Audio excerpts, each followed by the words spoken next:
Silakan, ada yang mau ditanyakan silakan.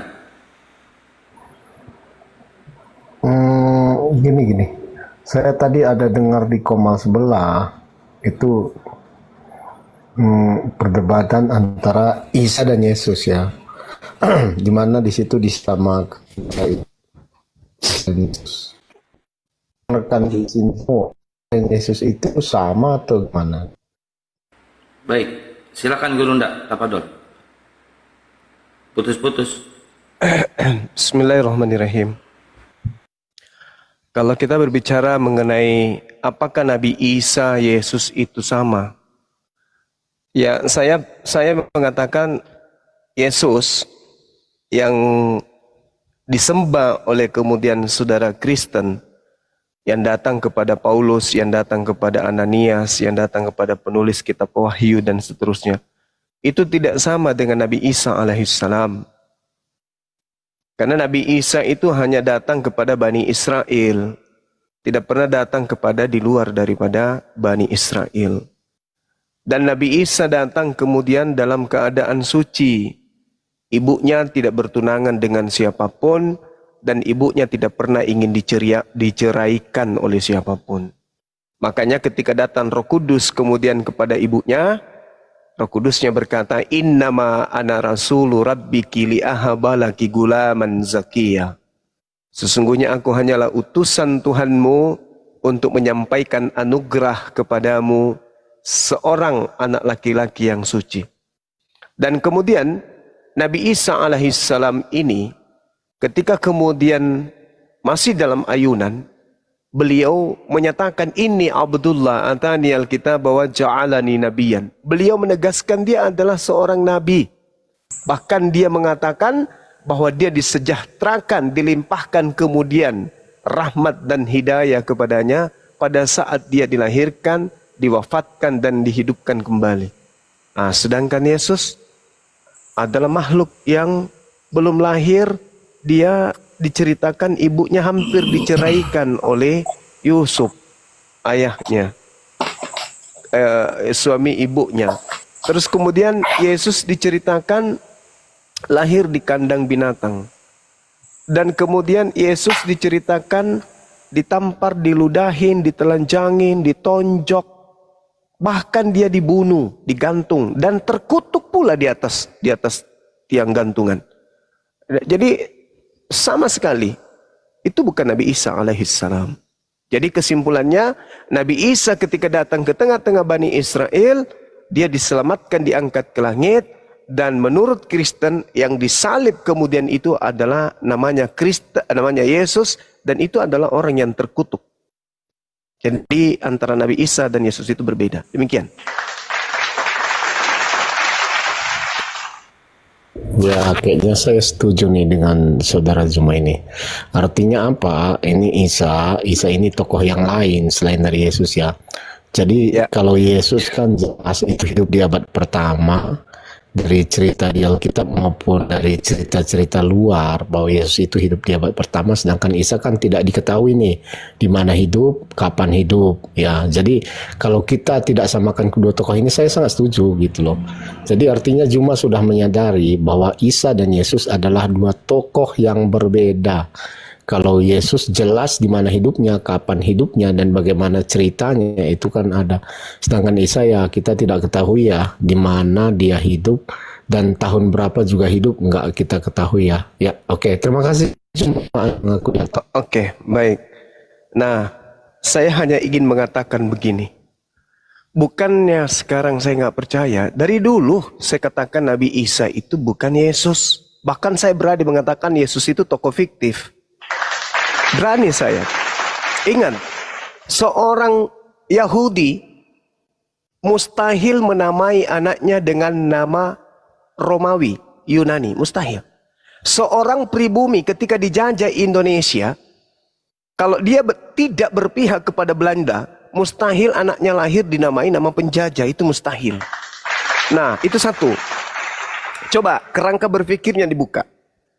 Kitab saudara itu ditulis jauh setelah sosok Nabi ini terangkat ke langit.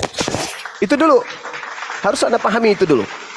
bahwa cerita-cerita yang dibangun Markus, Matius, Lukas, Yohanes, Paulus, in the gang, itu adalah cerita-cerita yang mereka tulis berdasarkan atas penyelidikan. Siapa objek penyelidikannya? Sosok Nabi yang datang di tengah-tengah Bani Israel. Namanya siapa? Iso. Yesua. Dalam bahasa Arabnya, orang-orang penuturnya menyebutnya Isa. Kenapa muncul Yesus? Karena para wartawan menulis dalam bentuk bahasa Yunani. Pahami itu dulu. Sedangkan Yesus yang Anda maksud itu ketika dia datang mengajar di tengah-tengah Bani Israel, datang mengajar menggunakan bahasa Ibrani, jauh-jauhnya bahasa Aramaik, bukan bahasa Yunani. Artinya, Anda hanya mendengarkan cerita-cerita dari wartawan yang mengkaji tentang peristiwa, cerita-cerita yang terjadi simpang siur di tengah-tengah masyarakat pada saat itu. Sedangkan Al-Quran diwahyukan dari yang maha melihat keadaan di abad itu. Meskipun Al-Quran diwahyukan nanti 5.000 tahun ke depan, tapi karena yang mewahyukan itu adalah dia yang maha melihat, pasti benar. Dibandingkan orang yang duduk bersama dengan Yesus, tapi yang diceritakan itu tidak sesuai dengan fakta. Meskipun sesaman, apatah lagi Bible ini ditulis bukan oleh murid Yesus. Bible ini ditulis, misalnya nih, tak kasih contoh.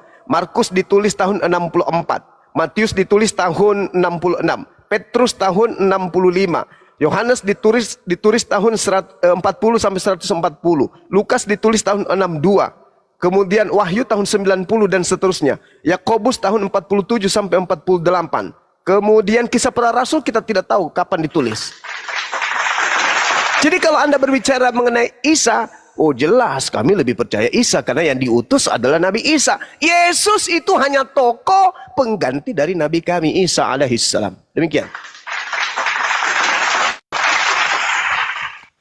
Dan di sini tadi disebutkan Yesus itu tokoh fiktif, sedangkan Yesus itu jelas ya, jelas sekali kapan hidup, di mana hidup. Tetapi Isa itu kan nggak kita ketahui dari sisi mana. Artinya Isa itu kapan hidup, di mana hidup, nggak ada keterangan. Jadi ini narasi berpikir yang dasar berpikir yang agak gimana ya, agak ya menurut saya sih kurang tepat kalau menarasikan Yesus itu adalah tokoh fiktif, sedangkan Anda sendiri nggak bisa membuktikan. Dari mana Anda tahu Isa hidup di abad pertama atau seterusnya gitu loh. Jadi cerita Isa hanya ada di dalam Al-Quran Anda, sedangkan kalau di dalam fakta sejarahnya itu tidak bisa kita temukan cerita tentang Isa Al-Masih selain di dalam Al-Quran sendiri. Itu jadi kalau Anda mengatakan fiktif ya itu terserah Anda, tapi dasar berpikir Anda itu nggak ada. Yang Anda kemukakan, Anda hanya mempercayai Quran. Kita beriman itu gitu. Tapi dasar Anda beriman pada Al-Qurannya cuman Al-Quran, nggak ada fakta lain gitu. Kalau imannya kita semua boleh beriman. Ini sinyal kebenaran apa sinyal saya yang uget-ugetan ini?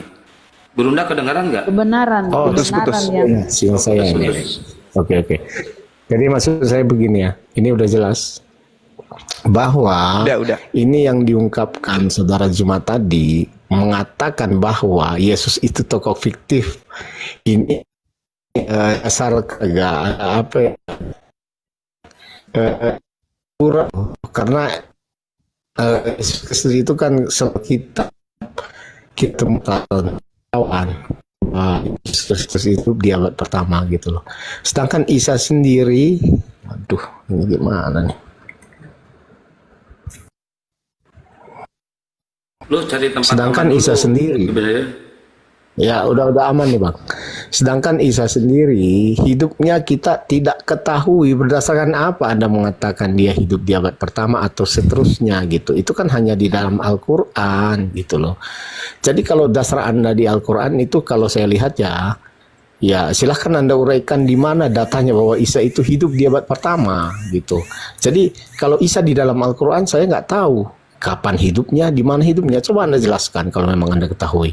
Tetapi kalau Yesus jelas ya, bukan hanya dari Alkitab, itu data-data sejarah Catatan sejarawan ada loh. Kalau Anda membantah semua catatan sejarawan berdasarkan Alkitab juga, ya itu terserah Anda. Tapi di sini dasar berpikir Anda nggak ada. Mengatakan Yesus itu fiktif gitu loh. Jadi ini jadi agak aneh ini, saudara. Ya, ya silakan. Oke, tak ajarin, Bung. Ada 3 kitab. Yang pertama kitabnya orang Kristen, kitab kanonik, surat Paulus. Dan yang kedua adalah kitabnya Nabi Musa alaihissalam atau kitabnya Yahudi dan juga Al-Quran. Satu kitab, satu komponen kitab milik Kristen itu memang aneh dia. Kenapa aneh? Karena dituliskan dari hasil penyelidikan. Karena dia hasil penyelidikan, hasil olahan manusia, maka di situ diuraikan ini sekian begini bogono, meskipun itu hanya sesuatu pemberitaan yang tidak bisa dibuktikan. Sedangkan yang disifati Torah dan Al-Quran itu tidak perlu penyelidikan. Nabi Musa menulis, apakah penyelidikan? Tak. Al-Quran ditulis, apakah penyelidikan? Tidak juga. Tapi Nabi Musa membahas tentang Nabi Adam. Tapi Nabi Musa membahas tentang Nabi Ibrahim. Nabi Musa membahas tentang Nabi Ishak, membahas tentang Nabi Ismail, membahas tentang Nabi Yakub. Tapi apakah kemudian orang Kristen pernah berpikir, kenapa enggak diceritakan seperti apa Nabi Musa? Bagaimana keadaannya Ibrahim? Kok Nabi Musa tidak menceritakan bagaimana masa kecilnya? Bagaimana ketika ia dewasa, remaja? Bagaimana ketika dia belum kawin? Kok enggak diceritakan? Kenapa orang Kristen tidak bertanya seperti itu tentang Abraham? Kenapa hanya membandingkan dengan Al-Quran, dengan kitab Bible? Kenapa Anda bandingkan kemudian pertanyaan Anda ini, kenapa Anda pertanyakan kepada Nabi Musa atau pengikut atau orang-orang Yahudi? Wahai orang Yahudi, kenapa kitabmu tidak menceritakan siapa Abraham itu? Seperti kitab kami menceritakan Yesus bla bla bla. Nah, jawabannya karena kitabmu hanyalah tulisan para wartawan. Kenapa kitabnya Nabi Musa menceritakan tentang Nabi Adam nggak ditanya? Kenapa Nabi Musa mencerita tentang Abraham nggak ditanyai? Kenapa kemudian dia bercerita tentang Nabi Isa, Ismail, Hagar, Sarah nggak ditanyai? Karena orang beriman itu adalah wahyu yang diterima oleh Nabi Musa. Tidak perlu kita teliti, tidak perlu kemudian kita cari tahu kesalahannya di mana, karena kita sudah mengimani itu adalah wahyu. Sedangkan kalau Anda kemudian bertanya tentang Al-Quran, maka Al-Quran sifatnya wahyu, Al-Quran sifatnya sama seperti Taurat. Jangan tanyakan kitab kami yang seperti itu. Karena Tuhan kami tidak ada urusan dengan kandang binatang dia lahir, kuburannya Yusuf dia lahir. Gak ada urusannya Tuhan kami dengan yang kayak gitu-gitu, gak ada. Karena agama kami adalah agama syariat. Nabi Musa diberikan kitab bukan untuk menceritakan orang per orang, bukan buku biografi, bukan buku penelitian. Taurat turun sebagai wahyu untuk hukum yang harus ditegakkan Nabi Musa kepada Bani Israel. Al-Quran turun sebagai hukum untuk ditegakkan oleh Nabi Muhammad untuk kaumnya. Bible dituliskan entah apa-apa kayak buku gosip. Harus Anda membedakan itu. Maka kerangka berpikir ketika kita melihat kitab suci dan kitab yang dianggap suci itu harus berbeda, Bung. Kalau saya tanya, dari mana Lukas tahu Yesus disunat pada hari ke-8? Siapa yang bertanggung jawab? Bisa jawab itu? Siapa yang bisa jawab? Ada yang bisa jawab. Kalau dasar pijakan itu yang Anda jadikan sandaran, siapa yang mengatakan ke Lukas kalau Yesus sunat hari ke-8? Yesus yang mengatakan ke Lukas? Tidak. Lukas lihat celananya Yesus juga tidak mungkin. Lalu siapa? Wahyu. Nggak mungkin wahyu. Lukas mengatakan melakukan penyelidikan. Berarti dia wartawan. Lalu menyusun berita-berita itu. Dari mana diterima informasi Yesus sunat hari ke-8? Nonsen. Kosong melompong. Jadi kalau Anda berbicara mengenai Yesus dan Isa tidak sama, memang tidak. Yang datang kepada Bani Israel itu adalah Nabi Isa. Yang Anda ceritakan itu adalah hasil wartawan. Kenapa demikian rupa adanya? Karena itu untuk hadiah orang Romawi Yunani. Dan ini terakhir. Dan kalau Anda ingin tahu tentang Yesus yang sesungguhnya, jangan lihat di kitab kanonik yang ditulis puluhan tahun setelah Yesus, Bung. Salah-salah. Kurang top. Kalau mau cari tahu tentang Yesus, tanya, ada sebuah buku nih, tak bocorin. Baca Talmud. Yesus orang Yahudi. Yesus hidup bersama dengan rabi-rabi. Yesus di tengah-tengah orang Yahudi. Mereka kemudian menulis tentang Yesus. Saya lebih percaya Talmud daripada kitabmu. Paham? Saya lebih percaya kepada Talmud. Talmud itu adalah tafsiran-tafsiran, cerita-cerita, pecahan-pecahan kalau kami ilmu fikih yang membahas tentang Yesus, anak haram, anak zina dan seterusnya. Tuh, lebih valid, lebih bisa dipercaya daripada cerita-cerita Paulus yang entah dari mana datangnya. Itu yang Anda harus pikirkan. Silakan. Sebenarnya Juma tetap nggak bisa ya kapan Isa hidup dan di mana dia hidup itu nggak bisa Anda jawab ya. Itu yang pertama. Kalau saya Terus tanya, siapa yang sunat Yesus, Anda bisa jawab? Ya itu kembali lagi pertanyaannya. Dari mana? Jadi Anda membuat suatu pertanyaan yang tidak ada jawabannya. Itu aneh. Sama ketika saya bertanya, siapa nama orang yang menyunat Yesus? Jawaban Anda? Ya, oke. Ini Anda menggunakan standar ganda. Lah, kalau kok jadi standar ganda? Ketika standar itu diuji kepada Anda juga tidak bisa. Dulu. Biasakan kalau orang ngomong, dengarkan dulu. Iya, karena Anda mengambil kesimpulan yang menurut saya itu lucu, gokil. Sekarang Anda jawab dulu, kapan Isa hidup dan di mana dia hidup? Coba Anda jelaskan. Saya sudah mengatakan Al-Quran itu sifatnya seperti Taurat, bukan buku biografi. Itu nggak sampai ke kerangka berpikir Anda, itu nggak nyampe. Nggak nyampe. Ini wahyu, bukan wartawan. Kalau wartawan ini namanya siapa, Dik? Lahir di mana, tahun berapa, tanggal berapa, kejadiannya jam berapa. Itu wartawan. Anda ingin mengukur cerita wahyu yang ada dalam Al-Quran dengan buku yang ditulis oleh wartawan. Ya beda lah, Cak Ayu. Beda. Ya. Berita seorang wartawan kalau tidak lengkap, tidak bisa dianggap valid. Itu wartawan. Tapi kalau firman Tuhan, tak ada cerita-cerita valid, tidak valid. Namanya firman Tuhan, ya firman Tuhan. Ya. Artinya gitu, saya ambil kesimpulan begini. Juma mengimani Al-Quran itu sebagai sebuah kebenaran dan wahyu dari Allah ya. Yes. Jadi ya it's okay, nggak masalah. Artinya apa? Anda sudah beriman terhadap itu tanpa memperhatikan yang lain-lainnya, itu silakan. Itu iman Anda. Apa yang harus saya perhatikan? Iya. Bible. Sekarang gini. Saya lebih baik perhatikan Talmud. Sebentar. Artinya gini. Kalau Bible atau Injil yang sekarang diimani oleh orang-orang Kristen, itu ditulis oleh lebih dari satu orang. Dan semua sejalan. Matius, Markus, Lukas. Artinya apa? Artinya mereka menuliskan yang hidup bersama dengan mereka. Mereka menjadi saksi mata terhadap hati berbicara. Jadi sekarang Anda meyakini bahwa Al-Quran sebuah kebenaran, itu nggak masalah gitu loh. Itu iman Anda. Tetapi kalau Anda menyamakan antara Al-Quran dan Alkitab, bahwa Alkitab itu adalah dari wartawan, ya memang mereka itu saksi mata gitu loh, saksi mata terhadap apa yang terjadi.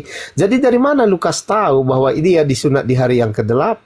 Dia kan hidup sejaman, jadi wajar dia tahu. Sekarang saya bertanya, dari mana Anda mengatakan bahwa Al-Quran itu wahyu dari Tuhan? Coba Anda pikirkan. Dari mana? Karena iman kan, nggak ada bukti yang lain. Anda percaya itu, ya udah selesai cerita. Sederhana, Bung. Sederhana. Pertanyaan Anda itu anak TK di Islam pun bisa jawab. Dari mana Anda tahu bahwa Al-Quran itu adalah wahyu dari Allah? Pertama, Nabi Muhammad tidak melakukan penyelidikan. Sekarang, ketika Anda mengatakan tulisan Lukas, Bung, yang ada di genggaman Anda itu hanya terjemahan. Terjemahan bisa dikoreksi. terjemahan bisa direvisi. Kenapa? Karena itu bukan firman Tuhan. Firman Tuhan tidak bisa dikoreksi. Firman Tuhan tidak ada jalan untuk direvisi. Itu firman Tuhan. Tidak ada jalan untuk dikoreksi, tidak ada jalan untuk direvisi. Kitab saudara berasal dari koreksi dan revisian.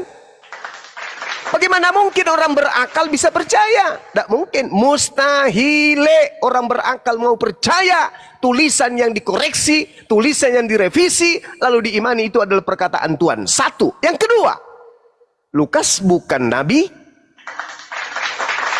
Tulisannya sudah pasti bukan firman Tuhan. Lukas nabi? Bukan. Berarti tulisannya bukan firman Tuhan. Kalaupun dia disebut menuliskan sesuatu yang benar, dan itu adalah perkataan Nabi Yesus, maka catatan Lukas itu adalah hadits. Hadits riwayat Lukas. Theophilus yang mulia harus diawali. Aku mendengarkan dari si Fulan menceritakan kepadaku diceritakan kepada si ini diceritakan kepada, dan dia berkata, Theophilus yang mulia. Yang harus berkata di situ Theophilus yang mulia bukan Lukas. Tapi yang harus berkata Theophilus yang mulia di situ harus Yesus. Barulah disebut itu adalah hadis sabda Yesus. Karena Yesus mengatakan, aku tidak berkata-kata dari diriku sendiri. Apa yang aku katakan adalah apa yang diperintahkan oleh Tuhan untuk aku katakan dan aku sampaikan. Lukas menulis seenak perut dia. Theophilus yang mulia, banyak orang yang menyusun cerita-cerita yang terjadi di antara kita. Maka saya merasa terpanggil untuk menyusunnya kembali.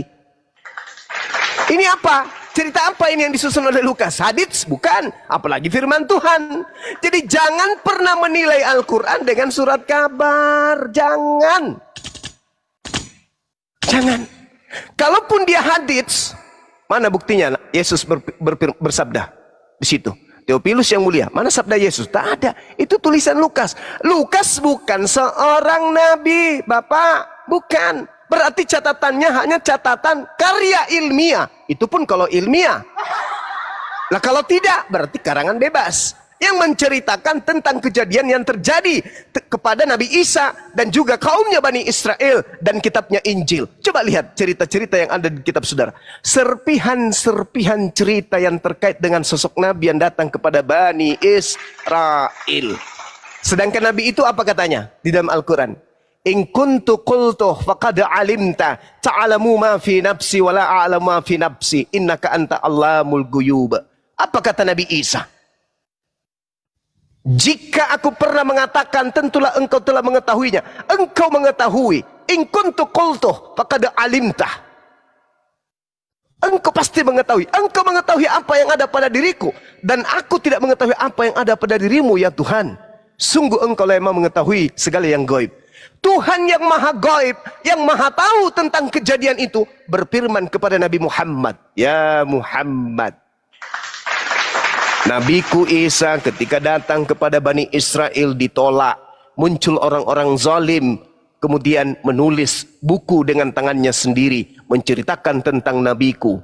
Tetapi itu hanya angan-angan dan duga-menduga mereka saja.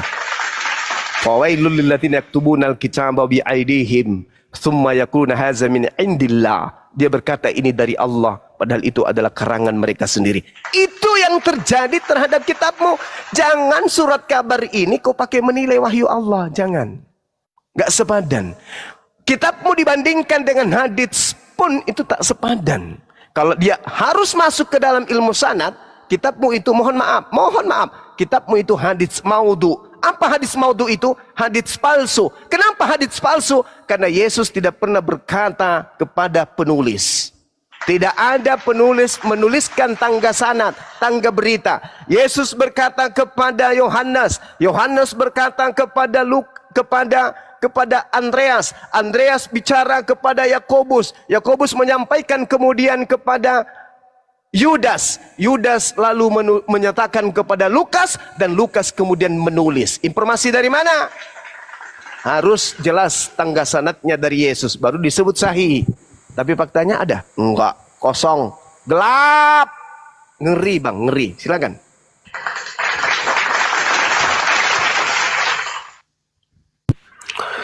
dari tadi kan sudah saya katakan, kenapa Alkitab itu adalah sebuah kebenaran. Itu dari 4 penulis, isinya mendukung semua, artinya sama semua. Jadi kalau tadi ceritanya memang berbeda-beda antara satu penulis kitab dengan penulis kitab lain, Anda boleh mengklaim itu adalah sebuah kesalahan. Tetapi begini, Anda tadi mengatakan meyakini bahwa Al-Quran itu adalah wahyu dari Tuhan. Itu hak Anda. Ya, kalau Anda beriman terhadap itu adalah hak Anda sepenuhnya gitu loh. Jadi kalau hari ini saya membuat kitab dan ada yang meyakini saya sebagai seorang nabi, juga itu hak-hak orang lain gitu loh. Tetapi kalau saya di sini menampilkan Alkitab, Alkitab itu kan sejalan dengan histori dan saksinya lebih dari 1 orang. Dan itu jelas kapan dia masih bersinggungan dengan yang ada di dunia ini. Artinya apa? Ketika Yesus diceritakan di dalam, itu juga diceritakan tentang Herodes dan ceritakan tentang yang lainnya yang ada di dalam dunia. Jadi verifikasi Alkitab itu sangat gampang, bahwa dia sejalan dengan histori, dan saya meyakini adalah sebuah kebenaran. Tetapi sekarang berbalik ke Anda, apa dasar Anda meyakini Al-Quran itu wahyu? Anda hanya mengatakan itu wahyu kepada Nabi, itu iman Anda gitu loh. Dan kalau soal iman dibawa-bawa di sini, ya itu sudah selesai, nggak ada yang perlu diperdebatkan lagi. Karena kalau Anda beriman kepada apapun itu hak Anda, tetapi kalau saya ya beriman itu berakal dulu. Jadi kalau hanya 1 orang saksi, kalau saya nggak bisa mempercayai itu gitu loh. Tetapi kalau Alkitab itu lebih dari 1 saksi, bahkan semua saksinya rela mati, nggak takut mati loh, demi mempertahankan imannya gitu. Jadi kalau atas dasar ini mengapa Kristen begitu berkembang di dunia dan bahkan di Indonesia saat ini terus bertambah, ya itu wajar. Karena mereka mulai memasang akal mereka, akal pikiran mereka. Mereka mulai tahu kebenaran yang sebenarnya gitu. Tapi kalau Anda tetap bertahan di kepercayaan Anda, di iman Anda, itu Anda. Gitu, ngomong apa kowe? Oke, sekarang begini. Coba Anda tunjukkan kepada saya di mana Lukas bertemu dengan Yesus. Silakan. Itu pertanyaan yang balik kepada Anda. Di mana Nabi Anda melihat Musa gitu loh. Anda bertanya tentang Alkitab tanpa berpikir tentang ini Anda jadi mau membahas, ini Muhammad Anda ingin membahas Yesus ini atau sama aja. Sama aja, ini nggak berbeda. Mulai error. Tanya sesuatu ke orang lain. Makanya saya tadi mengatakan Anda menggunakan standar Kalau ganda. berbicara mengenai Nabi Musa, Cak Ayu, kitabmu juga membahas Nabi Musa. Ini Iya, ini yang kita mau bahas, ini kebenaran pengarang kitabmu dengan Al-Quran. Kok larinya ke Nabi Musa? Lucu ente. Ya, Dengarkan saya dulu. Kan ada cerita di Dengarkan. Mudah-mudahan Anda bisa memakai akal. Dengarkan. Sekarang saya tanya sama Anda.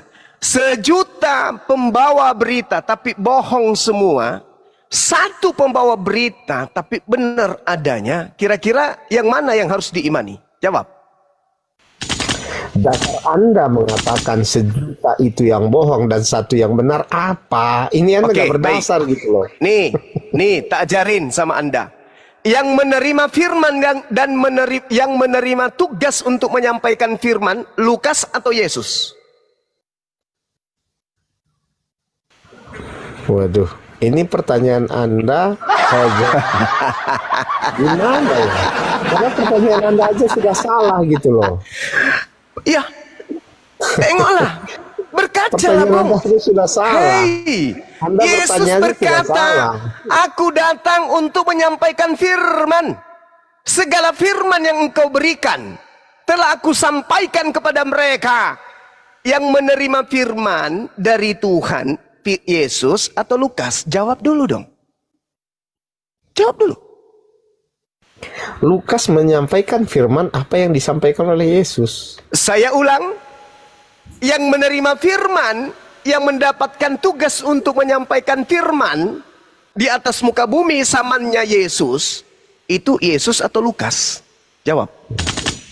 Jadi Lukas menyampaikan apa yang sudah diutarakan oleh Yesus.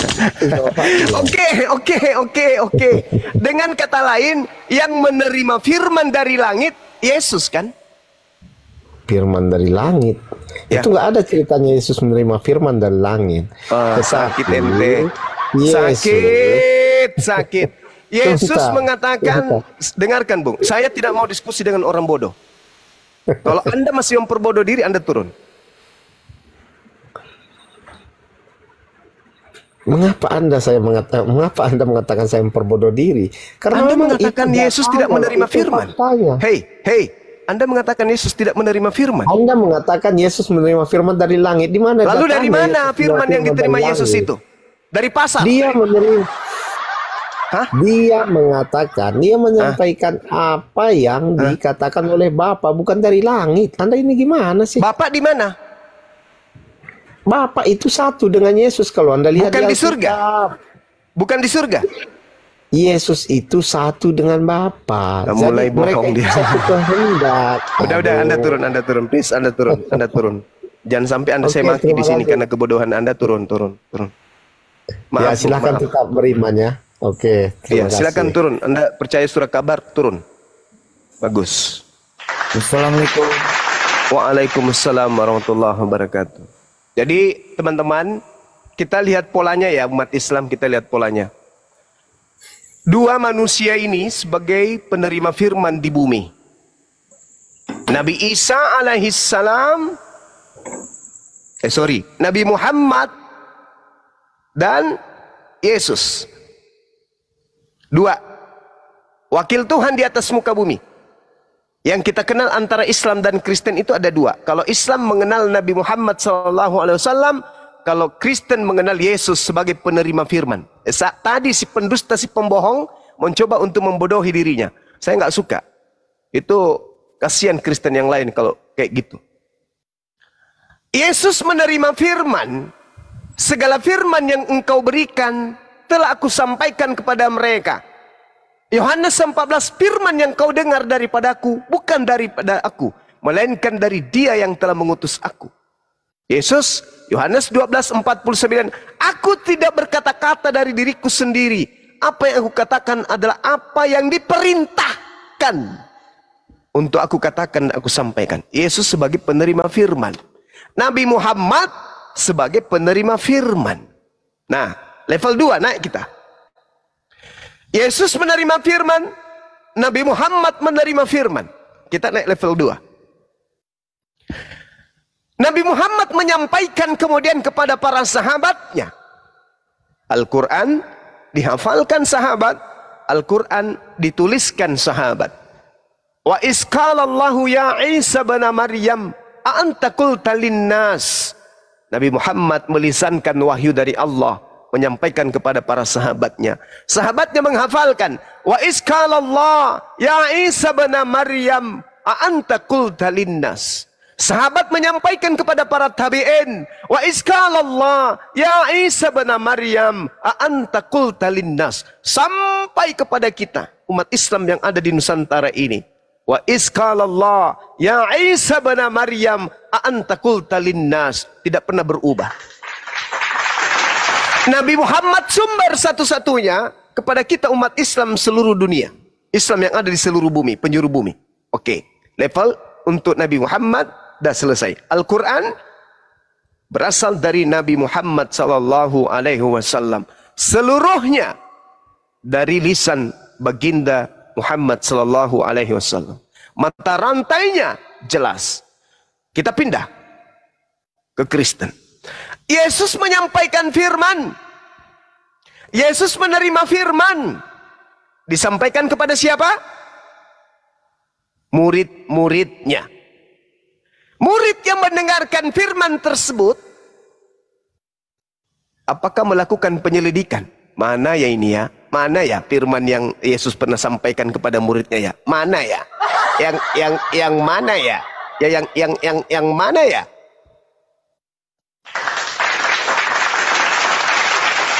Yesus menyampaikan firman.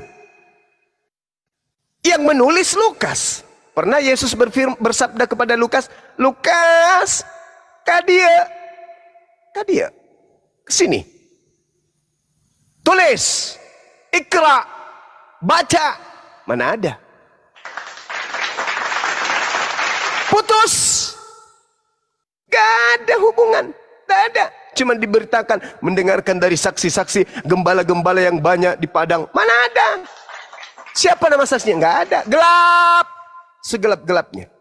Lawang kitab itu ditulis tahun 64, ada yang mengatakan tahun 80-an, ada yang mengatakan tahun 66, ada yang mengatakan tahun 96, ada yang mengatakan tahun 140, ada yang mengatakan tahun 80 sampai 85, ada yang mengatakan tahun 47, 48. Mana yang betul? Gak nyambung. Jadi Yesus menerima firman menurut Bible, menurut hasil penyelidikan penulisnya, lalu disampaikan kepada penulis. Nehi merica ketum merjahe. Tidak ada itu. Gak ada. Berbeda dengan baginda Rasulullah Muhammad SAW. Naik lagi kita ke level ketiga. Ketika pernyataan baginda Rasulullah Muhammad SAW berupa wahyu dari Allah, dihafalkan, dibukukan, kemudian nama kitab yang dihasilkan dari tulisan dan hafalan itu adalah Alkitab atau Al-Quranul Karim. Mereka bolong level 2. Level 3 berisi. Level 3 nya berisi. Kalau dari bawah Nabi Muhammad, di atas Nabi Muhammad. Turun ke bawah, ya, level 2. Kemudian sahabat-sahabatnya para penghafal Quranul Karim. Turun ke level 3-nya, kemudian tertuliskan kitab Iqra Alkitab, yaitu Al-Quranul Karim. Level ketiga. Terisi level 1, terisi level 2, terisi level 3. Nah sekarang mari kita ke level Kristen. Yesus level 1. Level 2. Osong. Tidak ada huruf K-nya. Osong. Level 2 kosong. Level 3, wah berisi coy. Ada Lukas, ada Markus, ada buku Yohanes, ada buku Roma, ada buku Galatia, ada buku Filipi, ada buku Efesus. Berisi level 3. Hebat kali. Berisi level 2 kosong. Tak ada penghubung. Turun kembali ke Islam. Kita ke Islam lagi. Nabi Muhammad. Level 2. Sahabat. Level 3. Al-Quran. Level 4. Al-Quran. Level 5. Al-Quran. Level 7. Al-Quran. Sampai kiamat. Tetap Al-Quranul Karim. Inna nahnu nazzalna zikra. Wa inna lahu lahafizun. Subhanallah. Kita pindah ke sebelah. Kristen. Level 1 Yesus. Level 2 kosong. Level 3 Lukas. Kitab Lukas, kitab Markus, dan seterusnya. Level keempat, terjemahan Lukas. Level kelima, terjemahan.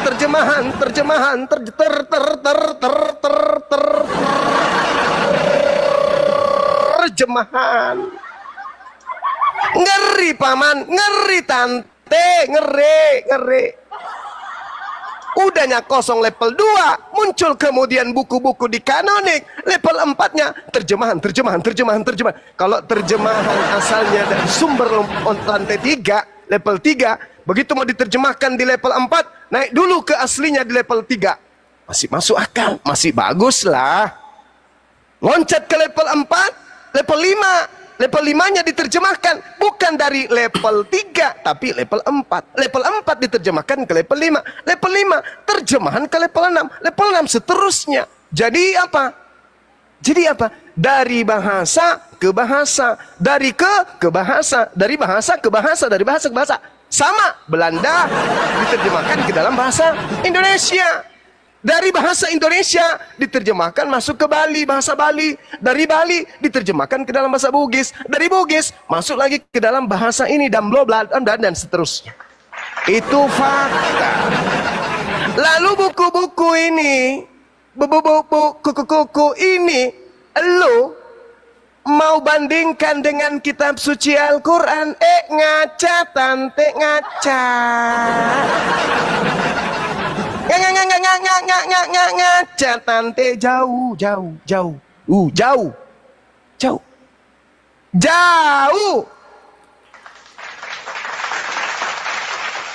Gak bisa ente bandingkan. Makanya para ilmuwan, para pakar pencari Tuhan, begitu mereka belajar tentang ayat suci Al-Quran, asyhadu an la ilaha illallah wa asyhadu anna Muhammadar Rasulullah. Itu endingnya. Jangan jauh-jauh deh, kita jangan jauh-jauh. Gak usah jauh-jauh. Bagaimana seorang pendeta Yahya Waloni? Bagaimana seorang Donditan? Bagaimana kemudian Umar siapa namanya itu? Al-Katiri atau siapa itu? Kemudian bagaimana dengan Andre? Siapa lagi yang mu'alaf kita? Bagaimana dengan yang mu'alaf kita yang di apologet itu? Dinda Nora. Siapa lagi? Ayo sebut mu'alaf kita. Erik Mu'alaf. Erik Mu'alaf. Siapa lagi? Felix Xiao. Siapa lagi? Ayo sebut. Agustan. Siapa lagi? Sebut. Menehem Ali. Ayo. Faruk. Natalia. Kainama. Stanley. Bunda Hesti. Siapa lagi? Dito. Andreas. Bunda Rahma. Ferry Said. Semuanya sampai ke Islam. Karena apa? Karena mengkaji Al-Quran. Hebat kali suci Al-Quran ini. Sementara belum ada orang murtad karena belajar Quran, belum. Kenapa kamu murtad? Karena saya belajar Al-Quran. Gigimu geriting, mana bisa. Belum ada orang murtad karena belajar Quran, belum. Tunjukkan satu manusia di dunia ini yang murtad karena belajar Quran. Hadapkan ke saya. Siapa yang belajar Quran lalu murtad? Tak ada. Tak aya. Indek nara, nehi, dek gaga, tena.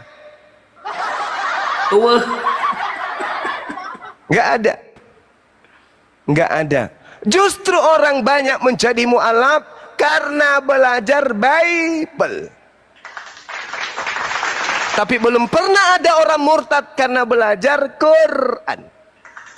Semakin Quran didalami, semakin kencang imannya, orang tertancap akidah Islamnya. Tapi sebaliknya, semakin orang mendalami Bible, mohon maaf. Makanya para penghujat-penghujat itu yang muncul di sosmed itu, mereka yang tidak paham Bible. Makanya ketika berhadapan dengan misalnya kayak Bang Suma nih, mereka akan kebakaran bulu ketek. Karena kenapa kita yang ngajarin dia? Kenapa kita yang ngajarin dia? Karena dia hanya mendengarkan pendeta. Beda dengan kita, siang malam. Coba lihat Adinda Unirifa itu, nangis itu. Kenapa? Habis waktunya bolak-balik Bible, bolak-balik Bible, bolak-balik Bible. Sambil masak, sambil bikin rendang, sambil bikin ini. Bible. Kenapa? Karena di Islam begitu. Afala tatafakkarun, afala ta'qilun, ikra. Perintah untuk membaca. Maka apapun itu baca. Buku apapun. Toh tidak ada larangan baca Bible. Dibaca. Oh ini dibaca. Akhirnya kebenaran itu terungkap dari dalamnya. Kebenaran itu membiaskan dari dalamnya. Siapa yang disalahkan kalau begitu?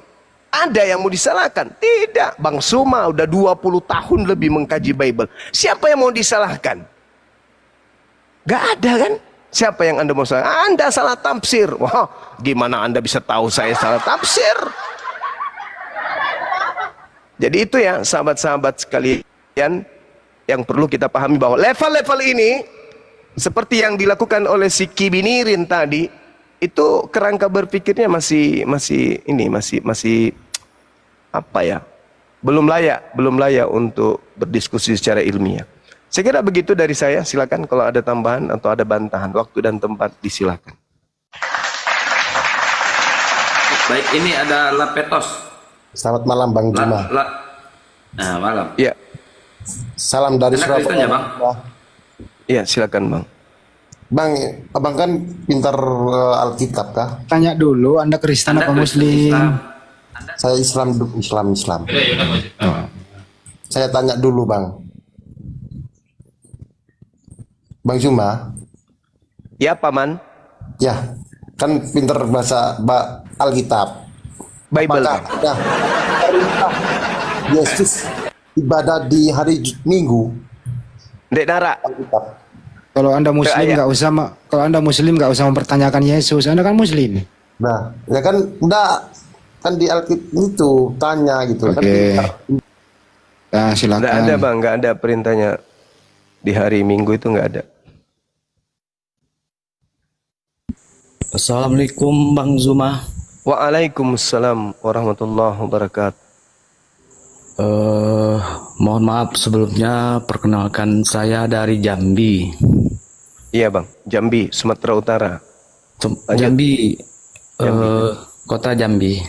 Iya, Jadi iya gini tahu. Bang Zuma, Siap. sama Bang Hamdi juga lah. Saya kan udah download nih aplikasi Apologet Islam. Iya. Tapi sampai sekarang belum dikonfirmasi ya Bang. Yang saya tanyakan, Anda belum beruntung berarti. apakah udah ada Apologet di Jambi ya Bang Zuma? Ada. Jambi kita ada apologetnya. Di Jambi ada DPW Jambi. Iya teman-teman, ada ya. Ada, tinggal nyari aja ada. Tunggu. DPW Jambi. Sabar dulu ya bang ya. DPW Jabotabek, Riau, Jatim, Jateng, Sumut, Lampung, Sulawesi Selatan, Sumbar, Kepulauan Riau, Sultra, Tenggara, Jabar. Jambi ada, Jambi. Oh, ada ya Bang? Ada. Jambi kan? Iya Bang Zuma. Iya. Ya, jadi kalau Anda, ada nggak di sini api Jambi di bawah? Belum lihat sih Bang. Ustadz Alif itu apa? Lampung? Apa Jambi? Enggak, intinya adalah nanti kalau api Jambi lihat aja nanti kalau dia buka komal. Kan komalnya ada, nanti diikuti aja. Kita Oke. sudah punya ini, Kanda punya aplikasi di apa itu? Play Store kan ada. Iya. Tinggal Ya. buka di situ api, nanti masukkan data-data, nomor sepatu, nomor celana, KTP dan seterusnya. Udah Bang, Hah? udah daftar semua, sudah di Sudah ada posting- aplikasinya di HP. Udah didaftar, udah sesuai petunjuknya di situ kan Bang. Nama lengkap, KTP, sampai posting KTP juga Bang. Oh gitu. Nanti kalau masuk ke sana, itu apa jawabannya kemudian? Di situ kemarin bahasanya tunggu konfirmasi lebih lanjut gitu katanya Bang. Dinda Kores monitor nggak ini? Ya tinggal menunggu aja konfirmasi selanjutnya. Yang penting Abang udah mendaftar sebagai api di Jambi. Selanjutnya bergabunglah nanti di Komal Api Jambi. Iya, itu kayaknya aja. sementara itu ya Bang Andi ya. Iya, betul. Sementara di Pila ini Jambi, ini Lampung, ini Sumut, ini Jateng dan seterusnya. Kayaknya gitu deh. Nanti coba saya koordinasi juga dengan ketua. Oke, siap Bang. Iya, makasih abangku karena sudah mendaftar, masya Allah. Ya. Izin turun dulu ya Bang Zuma, yang lain semua. Iya, Bang. Assalamualaikum. Siap, Waalaikumsalam waalaikumsalam warahmatullahi wabarakatuh. Jangan pula nanti teman ini cari apologet DPW Jambi larinya ke Sumatera cari. Nanti carinya lagi di mana itu? Pasar 4. Mampus lah aku. Dicarinya di Brastagi nanti. Di Samosirnya dicari. Bang. Assalamualaikum. Waalaikumsalam. Ya ini saya dari tadi merhatiin ya. Lucu aja ya ketika Oten bilang dia beragama tapi menggunakan akal. Bagaimana mereka menggunakan akal ketika mereka percaya Tuhan menjadi manusia, lalu Tuhannya mati di atas kayu salib yang terkutuk. Itu saya bingung sumpah. Bagaimana mereka bisa menyebutkan itu akal ya? Ya makanya Bang Erik mualaf ya Bang. Iya, saya mualaf. Justru tadi saya Akbar, Masya Allah. sangat menarik Masya Allah. itu ya soal apa namanya terjemahan. Saya kan dari Buddha ya. Itu bahkan Tripitaka itu lebih autentik daripada Bible loh. Iya, betul. Karena di Tripitaka nih, kalau misalkan kita ke wihara, itu masih ada tulisan Palinya loh. Masih ada itu tulisan Palinya. Pali, terus Indonesia. Kalau misalkan ada bahasa Mandarin, Pali, bahasa Mandarinnya. Itu masih lebih autentik daripada Bible. Masih meninggalkan kata talinya ya, bahasanya Iya, ya. masih ada bahasa aslinya. Jadi kalau misalkan Iya. ada yang melenceng, bisa langsung translate gitu loh kan, bahasa Pali kan sama kayak Al-Quran gitu. Berarti benar kitab suci itu sebenarnya nggak boleh diubah-ubah. Sedangkan mereka percayanya sama terjemahan. Masya Allah. Kapan, tahun berapa ininya, abangku, sahabat? Kemarin yang sama Kododitan gara-gara nonton debat Gurunda, ini yang sama Gurunda itu. Yang debat sama Gurunda. Masya Allah, Masya Bukan Allah. debat, tapi diskusi. Iya, diskusi. Masya Allah. Subhanallah. Justru saya berterima kasih sekali sama API, ya kan. Mungkin banyak sekali yang akhirnya orang bisa mengenal Tuhannya siapa ya. Wah, itu saya sampai merinding, saya berterima kasih sekali lah. Masya Allah. Ya. Allahu Akbar. Ya. Subhanallah. Ya semoga apologet di API ya diberkati oleh Allah terus. Amin. Amin. Ya Amin. diberikan rezeki, kesehatan yang melimpah. Supaya makin banyak yang mualaf, semakin banyak yang sadar bahwa mereka tuh harus menyembah siapa? Satu, Allah. Udah itu aja. Masya Allah. Amin. Amin ya Allah. Bentar saya sapa dulu. Natalia Roy, Muslim apa Kristen? Natalia Roy. Muslim, Bang. Muslim. Ada yang mau disampaikan, Bang?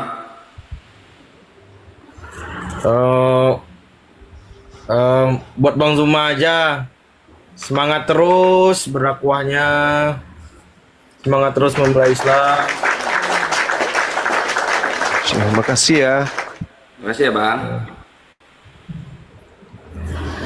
Ya, Natalia, Muslim apa Kristen? Muslim, Bang. Muslim. Izin dulu ya, saya mau iklan sejenak. Ya. Teman-teman teman-teman yang berada di Bangka Belitung yang ingin bergabung dengan API Babel segera akan dibentuk. Hubungi nomor saya aja. Nanti saya masukkan di grup WA API Babel. Sekali lagi saya ulang, teman-teman yang ada di Bangka Belitung dan sekitarnya, silakan menghubungi saya. Nanti akan saya masukkan di grup WA API Bangka Belitung. Makasih, lanjut.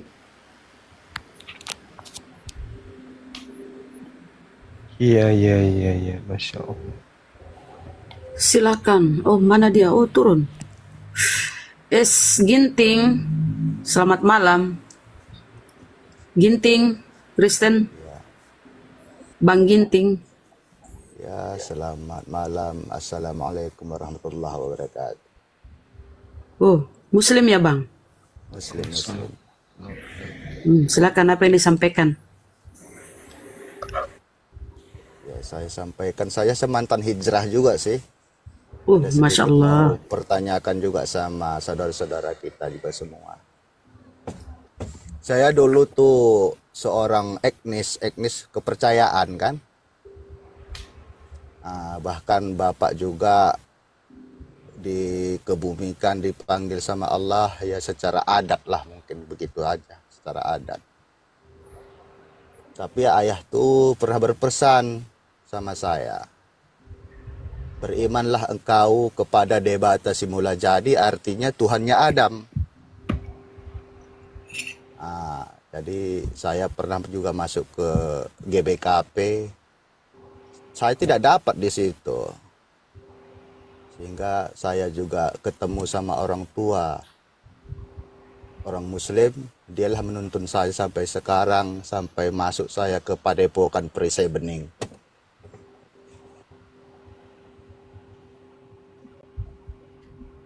Jadi alhamdulillah sampai sekarang akidah saya, keimanan. Suaranya nggak kedengaran sama saya ya? Suaranya kecil, Bang. Kecil, kecil ya? Ada tapi kecil. Sinyal kali ini, Bang ya. Iya, Bang. Diperbaiki dulu ya, Bang. Enggak, kedengeran gede banget suaranya di sini. Kecilin lagi, Bang. Kegedean. Lanjut. Kegedean ya? Iya. Ya, Bang, sakit ke kuping. Oh, sakit ya. Aduh, kores. Enggak, Bang. Besar dikit. Jadi doa saya, saudara-saudara saya, saudara saya, 4 Kristen, 4 Islam, tolong rekan-rekan doakan semua supaya mereka itu masuk ke ranah Islam. Masya Allah, amin. Insya Allah Bang.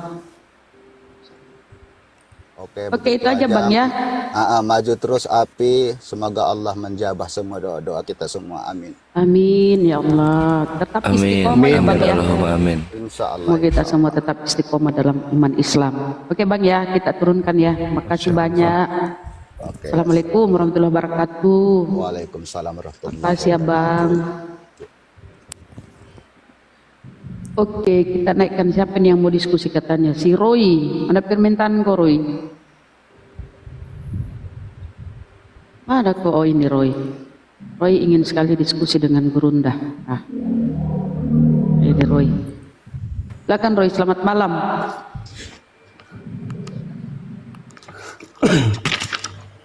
Ya, selamat malam. Ya, silakan Bang, ingin diskusi dengan guru kami. Lanjut. Ya, betul sekali, saya ingin berdiskusi dengan Bang Suma. Oke, lanjut. Ada yang ingin saya tanyakan mengenai Quran. Boleh nggak? Ya, boleh, silakan. Ya. Tadi saya sempat mendengarkan narasi Bang Suma di surat Maryam ayat 33. Ya. Di situ Bang Suma mengatakan bahwa saya bacakan saja ya. Surat Maryam ayat 33 di situ mengatakan bahwa dan damai sejahtera semoga dilimpahkan kepadaku pada hari aku dilahirkan, pada hari aku diwafatkan, dan pada hari aku dibangkitkan. Ini perkataan Isa. Nah, sedangkan di surat An-Nisa ayat 157 dikatakan bahwa Isa itu diangkat ke surga, tidak disalibkan, tidak dimatikan. Ini kira-kira bagaimana? Karena Anda mengklaim bahwa Quran ini kan wahyu dari Allah. Nah, bagaimana mungkin wahyu yang dari Allah ini saling bertentangan? Di ayat yang lain mengatakan Isa sendiri mengatakan dia diwafatkan dan dibangkitkan, sedangkan di An-Nisa 157 mengatakan diangkat ke langit. Yang menjadi pertanyaan saya di situ Bang Suma, apakah Allah salah mewahyukan Quran? Atau kedua, apakah Isa keliru menceritakan tentang kehidupannya sendiri? Ketiga, jika Quran adalah wahyu yang benar, mengapa saling bertentangan? Itu Bang Suma. Oke. Jawaban Anda itu, pertanyaan Anda itu tidak ada yang masuk list. Harusnya Anda masukkan satu list lagi pertanyaan. Ataukah apakah aku Roy otaknya tidak sampai ke sana pemahamannya? Tuh kurang satu. Harus saudara tambahkan satu. Atau aku yang tidak sampai ilmunya Bang Suma. Tolong jelaskan. Nah, ya, tolong jelaskan Bang Suma. Kurang, pertanyaannya kurang. Jadi gini Bung. Nabi Isa ketika mengatakan itu bukan pada masa dia dewasa. Tapi Nabi Isa menyatakan itu pada saat dia masih di ayunan. Wa barram biwalidati wa lam yaj'alni jabbaran saqiyya. Dan aku Nabi Isa berbakti kepada ibuku dan dia tidak menjadikan aku seorang yang sombong lagi celaka. Wassalamu alayya yauma wulidtu wa yauma amut wa yauma ub'atsu hayya. Dan kesejahteraan kiranya dilimpahkan kepadaku pada hari lahirku, pada hari aku diwafatkan, dan pada hari aku dibangkitkan hidup kembali. Setiap manusia itu memiliki 3 fase dalam hidup. Lahir, mati, bangkit. Sedangkan Nabi Isa alaihissalam ketika dia mengatakan lahir, dia sudah lahir. Wafat, sampai hari ini dia belum wafat, belum meninggalkan dunia. Dalam arti kata, Nabi Isa alaihissalam belum terpisah antara jasad dan ruhnya. Apa buktinya? Coba kita lihat. ketika datang ancaman seperti yang Anda bacakan tadi, yang Anda sebutkan, wa qaulihim inna qatalnal masih Isa bin Maryam Rasulullah. Wa ma qatalu wa ma salabu walakin subbiha lahum. Dia tidak dibunuh. Lalu kalau dia tidak dibunuh berarti dia masih hidup. Betul. Ayat selanjutnya mengatakan apa? Bal rafa'ahullah ilaihi. Allah mengangkatnya malah. Tidak diizinkan dibunuh. Allah mengangkatnya ke langit. Berarti dia belum mengalami kematian layaknya manusia biasa. Nanti Nabi Isa datang kedua kalinya, meninggal dunia. Setelah meninggal dunia, dia dibangkitkan bersama dengan seluruh anak manusia. Jadi tidak ada yang bertentangan. Nabi Isa mengalami 3 fase. Yang pertama dia lahir, kemudian dia meninggal, wafat, lalu kemudian yang ketiga adalah dia dibangkitkan kembali. Sama seperti ayat yang Anda lihat di dalam surah yang sama di data 15-nya. Bagaimana kemudian Yohanes di sana atau Nabi Yahya juga dikatakan hal yang sama. Wa salamun alaihi yauma wulida wa yauma yamut wa yauma yub'atsu hayya. Sama seperti Nabi Yahya. Lahir, wafat, bangkit. Nabi Isa juga begitu. Lahir, wafat, bangkit. Tak ada hubungannya dengan kejadian rencana penyaliban. Tak ada hubungannya dengan itu, tak ada. Ini adalah data pengakuan Nabi Isa ketika kemudian dia diminta. Ibunya mempertanggungjawabkan kelakuannya, perlakuannya. Ketika orang-orang Yahudi minta kepada pertanggungjawaban. Ibumu adalah seorang yang baik. Ayahmu adalah seorang yang baik. Wahai ukhta Harun, kenapa engkau hamil? Kenapa engkau melahirkan? Apa kata Maryam, Siti Maryam? Kau tanya aja kepada anakku. Lalu kemudian orang-orang itu berkata, bagaimana mungkin anak kecil ini bisa berbicara? Alhamdulillah, anak ini membela ibunya kemudian. Inni abdullah atani alkitab wa ja'alani nabiyan. Wahai engkau yang menuduh ibuku, sesungguhnya aku ini lahir ajaib. Aku ini hamba Allah loh. Aku utusan Allah loh. Aku bukan manusia biasa. Aku diutus dengan keadaanku seperti ini. Atani alkitab. Aku diberikan oleh Tuhanku ketetapan berupa Injil. Wa ja'alani nabiyan. Dan aku diutus sebagai nabi kepada kalian Bani Israel. Nah itu. Tak ada hubungannya dengan Al-Quran surah An-Nisa. Ketika kemudian Nabi Isa berperan sebagai nabi kepada Bani Israel. Terjadilah kemudian pembangkangan demi pembangkangan orang Yahudi kepada Nabi Isa. Mereka membuat makar. Wa makaru wa makarallah. Lalu Allah membalas makar mereka. Nah, makar yang mereka buat itu apa? Berupaya membunuh Nabi Isa alaihissalam. Penyaliban terjadi. Inilah cikal bakal berdirinya agama orang-orang yang zalim. Kejadian ini Nabi Isa diangkat, penggantinya dijadikan sebagai Tuhan oleh orang-orang yang datang kepada Bani Israel yang menjajah kala itu, yaitu Imperium Romawi. Pengganti Nabi Isa dilantik menjadi Tuhan bagi kalian. Seperti itu, Bung. Jadi nggak ada kontradiksi. Jadi jawaban dari pertanyaan tadi, saudaralah yang tidak paham Al-Quran. Gitu, Bang. Oke, baik. Jadi kalau jawabannya seperti itu, jika Anda meragukan tentang perkataan Isa karena dia masih kecil, yang menjadi pertanyaan sekarang, surat Maryam ayat 33 ini perkataan Isa langsung kepada Muhammad atau wahyu Allah kepada Muhammad? Itu adalah wahyu Allah melalui perantaraan Roh Kudus kepada Nabi Muhammad. Jadi Allah ini tidak mengetahui dia tidak maha mengetahui sampai Isa ini salah menceritakan kisah hidupnya. Kok nggak mengetahui? Maksudnya? Kan di sini diceritakan di dalam surat Maryam, ini Isa yang bercerita bahwa damai sejahtera dilimpahkan kepadaku pada hari aku dilahirkan, pada hari aku diwafatkan, dan pada hari aku dibangkitkan. Ini kan Allah yang menyampaikan cerita ini. Allah yang menceritakan cerita Isa ini kepada Nabi Muhammad. Masa Allah salah?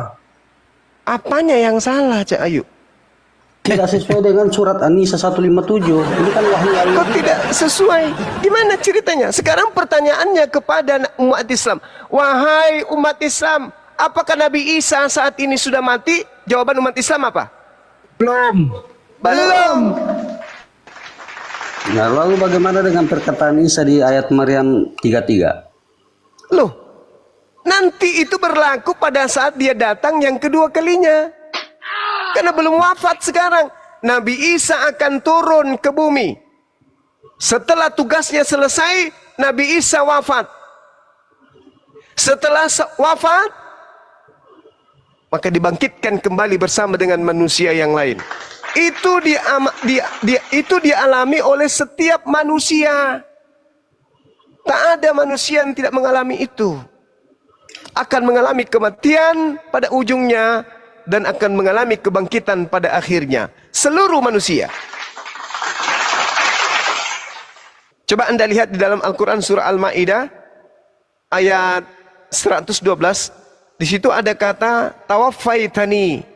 Dari akar kata wafa, wafi, aufa artinya memelihara atau diistirahatkan dengan tidur. Artinya Nabi Isa sekarang ini diistirahatkan, bukan dibunuh. Oke, pertanyaannya begini Bang Sina. Kapan Isa ini wafat? Nanti pada saat dia datang untuk yang kedua kalinya. Bukannya dia datang untuk menghakimi dunia ini? Yes, menghakimi, setelah menghakimi, mati seluruhnya manusia. Tak ada lagi manusia yang hidup. Termasuk bukan Yesus. Dia yang datang membangkitkan yang mati. Oh, salah. Bukan begitu. Jangan Anda jangan Anda kait-kaitkan dengan Bible. Itu di cerita Anda di Bible, beda dengan kami. Kalau di Quran apa? Nabi Isa datang kemudian tak ada satupun ahli kitab yang tidak beriman kepadanya. Semua akan beriman kepada Nabi Isa. Terus kapan dibangkitkan? Dibangkitkan pada saat padang mahsyar. Pada saat kemudian manusia dibangkitkan untuk dihakimi. Disitulah kemudian Nabi Isa dihakimi oleh Allah. Wa isqalallahu ya Isa bin Maryam. Wahai Isa, apakah engkau yang mengajarkan Kristen untuk menuhankan dirimu? Apa kata Nabi Isa? Qala subhanaka ma yakunu li an aqula ma laysa li bihaqq. Maha suci engkau ya Allah. Aku tidak pernah mengatakan kepada mereka untuk menuhankan diriku. Bukan setiap orang yang memanggil aku Tuhan akan masuk ke dalam kerajaan langit. Melainkan dia yang melakukan kehendak Bapakku yang ada di surga. Bukankah kami bernubuat, mengusir setan, bermujizat? Demi namamu, enyahlah daripadaku. Kalian semua adalah pembuat kejahatan. Aku tidak pernah mengajarkan itu. Ma qultu lahum illa ma amartani bi ani abudullah rabbi wa rabbakum. Aku ketika datang di tengah-tengah Bani Israel, aku hanya mengajarkan kepada mereka sembahlah Allah Tuhanku dan Tuhanmu. Wahai Maria, jangan kau sentuh aku, tapi pergilah kepada saudaraku, katakan kepada mereka aku akan pergi kepada Tuhanku dan Tuhanmu. Jelas itu. Wartawan masih menemukan perkataan-perkataan Nabi Isa alaihi salam.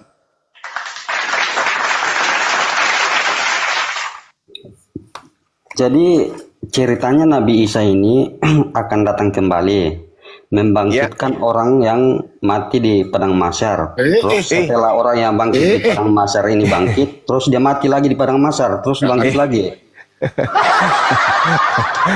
Nabi Isa datang, belum terjadi kiamat, beliau datang ke atas muka bumi kemudian untuk memperlihatkan kepada santer dakwah, wahai manusia-manusia tak berkepala, aku yang kau sembah ini adalah manusia, ciptaan Allah. Yang diajarkan Nabi Muhammad tentang aku itu betul. Makanya coba Anda lihat, ini mari kita buktikan kebenaran Islam ya. Anda lihat di dalam Yohanes 12 nomor 48. Barang siapa yang menolak aku, dia sudah ada hakimnya, yaitu firman yang telah aku katakan di tengah-tengah mereka. Firman itulah yang akan menjadi hakimnya kelak pada akhir zaman. Coba Anda baca tuh. Jadi perkataan-perkataan Yesus selama 3 tahun yang akan menjadi hakim. Pada saat dia datang di tengah-tengah Bani Israel sebelum ada konsep Kristen, itu dia datang mengajarkan apa? Aku rasul, aku rasul, aku rasul, aku rasul, aku hamba Allah, aku rasul, Allah Tuhanku ada di langit. Itu yang diajarkan. Aku adalah jalan kebenaran dan hidup. Tak ada yang sampai kepada Allah tanpa melalui aku. Itu yang disampaikan. Tetapi apa yang terjadi hari ini? Justru orang Kristen, akulah jalan, akulah kebenaran, akulah hidup. Tidak ada yang sampai kepada Yesus tanpa melalui Yesus. Dirubah. Padahal akhir daripada pengajaran Yesus itu berujung kepada Allah. Dia hanya nabi dan rasul menuju kepada Allah. Nah, itu barang siapa yang tidak mengikuti jalan Yesus, malah menuhankan Yesus, maka itulah yang diusir. Kenapa dia turun menjadi hakim? Karena ada yang terdakwa. Siapa yang terdakwa? Dia yang menggantikan Tuhannya Yesus menjadi Yesus. Itulah Kristen. Makanya Matius 7 nomor 22 sampai 23 siapa yang diusir? Karisteng, Dosma dan kawan-kawan.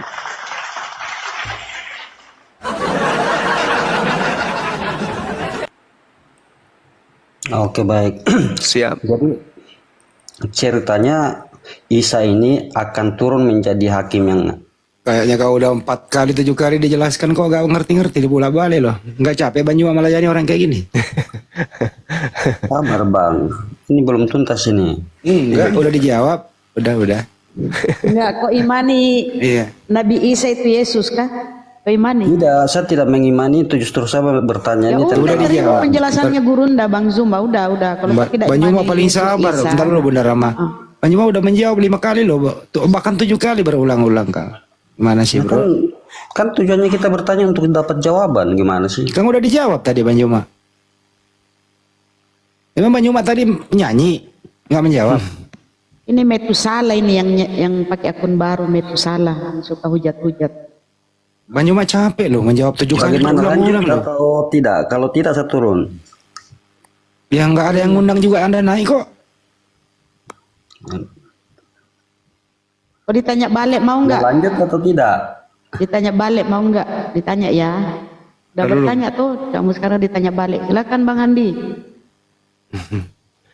KPR 1 nomor 11 ya Pak Juma ya. Itu Yesus nanti datang yang kedua kali. Kapan kira-kira datang yang kedua kali bro?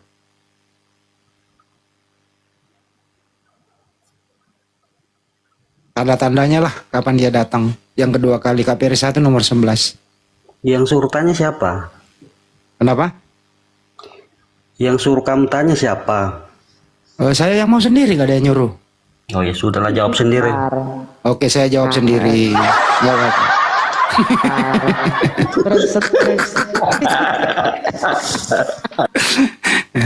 Maksudnya jangan gue tanya Kak. Karena tahu kamu jawab. Malu ditanya dia, malu ditanya. Udah. Metusala, tahu salah ya, bro. Pertanyaan saya terlalu tajam kan sampai susah untuk ini, takut. Enggak, kuping kamu menjawab ya. Kuping kamu budak nggak mendengar jawaban. Perasaan saya jawab dari tadi ya. Iya, 7 kali loh diulang-ulang. Kok dibilang nggak menjawab? Tidak, masalahnya kamu bilang Isa akan turun menghakimi manusia, sedangkan Anda meyakini Yesus itu Isa itu manusia juga. Hei, ahli kitab yang dihakimi dengan bahlul kitab, 2 nanti yang dihakimi, ahli kitab dan bahlul kitab. Siapa bahlul kitab? Yang nyamar-nyamar sebagai ahli kitab. Siapa bahlul kitab itu? Yang tidak ngerti ajaran Nabi Isa. Itu bahlul kitab, orang zalim. Bukan Kristen kan? Siapa? Ya contoh kalian lah. Siapa? Contoh pemakan babi lah. Kami kan bukan ahli dulu lah. Kalian lah kawan. Loh, sekarang kalau saya tanya sama saudara nih, Al-Quran mengatakan inni abdullah atani al-kitab wa ja'alani nabiyan. Nabi Isa alaihissalam datang di tengah-tengah Bani Israel. Diberi oleh Allah ketetapan hikmat Injil kepada beliau. Siapa yang diberi? Nabi Isa. Kepada siapa? Umatnya Bani Israel. Saya tanya, Anda dari Bani Israel? Yes. Oke, ini pertanyaan sederhana. Kalau Anda bukan bahlul kitab, di dalam kitab saudara dikatakan begini. Segala firman yang engkau berikan kepadaku telah aku sampaikan kepada mereka. Telah aku sampaikan. Pertanyaan saya, mana segala firman yang Yesus terima dan Yesus sampaikan kepada Bani Israel? Mana? Mana? Yang Anda terima adalah perkataan-perkataan Lukas, Paulus. Yang saya tanya adalah firman yang Yesus terima, yang berasal dari Tuhan. Apa indikasinya? Coba, mohon maaf. Di awal tadi saya mengatakan penulis kitab saudara adalah wartawan, pengumpul data. Kita lihat dalam Markus 1 nomor 14. Sesudah Yesus ditangkap, Yohanes ditangkap, datanglah Yesus ke Galilea memberitakan Injil Allah. Pertanyaan saya, mana Injil Allah yang Yesus beritakan di Galilea? Itu menurut Quran atau menurut Bible? Bible, Markus 1:14. 2. Coba berikan ayatnya. 3. Markus 1:14. Yesus datang ke Galilea memberitakan Injil Allah. Mana Injil Allah yang diberitakan oleh Yesus? Dalam Quran ada seperti itu nggak?